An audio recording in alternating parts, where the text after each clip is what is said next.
बचपनको याद हुन्छ नि त त्यति बेला हाम्रो गाउँ यस्तो थियो अहिले चाहिँ यस्तो छ भन्ने केही परिवर्तनहरू पाउनु भएको छ जस्तो समय बदलेसँगै रमाइलो त योभन्दा पहिले रमाइलो थियो पहिला रमाइलो विकास थियो चाहिँ अहिले भएको छ हजुर रमाइलो चाहिँ योभन्दा पहिले राम्रो उमेर पनि भयो वातावरण पनि रमाइलो थियो त्यति बेला जस्तो अहिले नभएको वातावरण के थियो त्यो हामीलाई सुनाइदिन सक्नुहुन्छ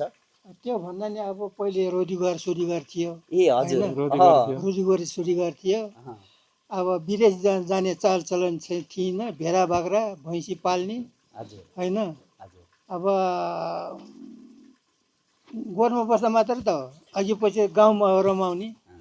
अहिले त ठुलो भयो कि विदेश गयो अब विकास त छ रमाइलो त छैन खालि दसैँ तिहारतिर रमाइलो हुन्छ कहिले हाम्रो बल पूजा हुन्छ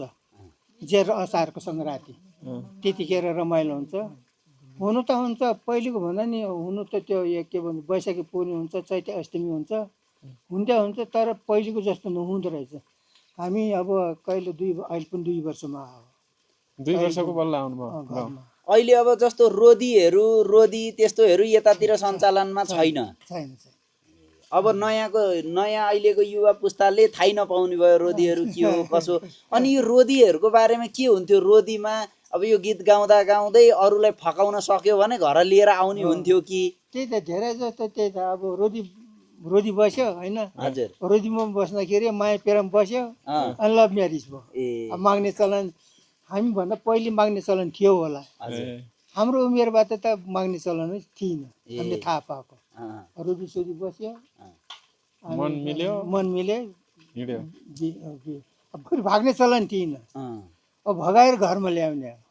श्रीमतीलाई अनि आजभोलिको केटाकेटीहरू जस्तो अब हाम्रै उमेरका मान्छे पनि कोही त भनौँ न अब गर्लफ्रेन्ड बनाउने बोयफ्रेन्ड बनाउने सानैबाट हुन्छ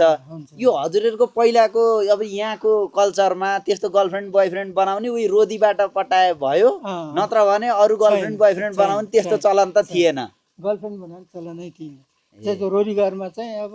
गर्लफ्रेन्ड बनाएपछि घर लिएर आउने श्रीमती बनाएर ल्याउनु पर्यो नत्र त्यसै गर्लफ्रेन्ड मात्रै बनाएर लिएर घुम्न हिँड्न पाइएन त्यो हुन्छ नि गाउँमा फेरि बदनाम हुन्छ हिसी गर्छ ए उसके बदनाम त्यो भएन माया प्रेम बस्ने बित्तिकै त लिइहाल्ने बरु 2-3टा श्रीमती ल्याउन पाइयो हो नि पाइयो खालि गर्लफ्रेन्ड बनाएर चाहिँ बस्नु भएन त्यस्तो गर्यो भने हिस्सा गर्छ के अरे गाउँमा सजाय पनि हुन्थ्यो होला सजाय त त्यस्तो मान्छेले हिस्सा गर्ने भयो त्यो भएर त अब थाहा पाउने बित्तिकै त ल्याइहाल्नु पर्छ घरमा त्यस्तो चलन थियो के अरे सबभन्दा ठुलो त इज्जत हो नि आफ्नो हैन त्यो इज्जतको लागि इज्जतको लागि अब यो तला र होटलमा बस्न भन्दा पाहुना बनेर बरु घरमा एउटा सामान्य एउटा यहाँकोलाई पनि कमाइ भयो गाउँमै एउटा पाहुना घरहरू चाहिँ गाउँमै हुनुपर्ने देखियो कि आएर गाउँ घुम्न आउने हो यहीँ गफ गर्दै रमाइलो बसेर बिहान उठेर गएको त्यसरी अझ राम्रो हुन्छ होला यो गाउँको लागि आफ्नो पाहुना आउँदाखेरि जसरी राखिन्छ अब पालिकाले त्यस्तै बनाउने भन्छ भनेको छ किनभने हामीहरू पहिले यो जस्तो मात्र थियो नि चमेराको के सिमतीको जस्तो यो जस्तो मात्र थियो त्यहाँदेखि हामीहरू यसो ढुङ्गे बनायौँ ढुङ्गे बनाएपछि फेरि यो 3 हुर लियो अहिले 3 हुर चाहिँ पुरा निकालेर चाहिँ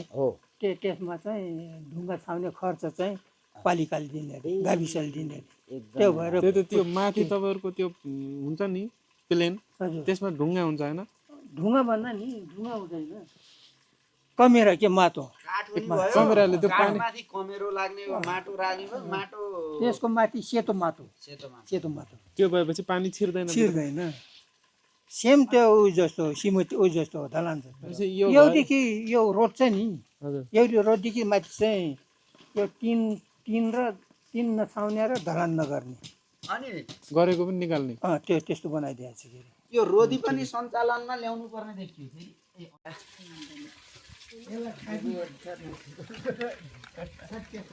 खादी हो यो खास खादी यो रहेछ नि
얼굴이 그지 라는 시지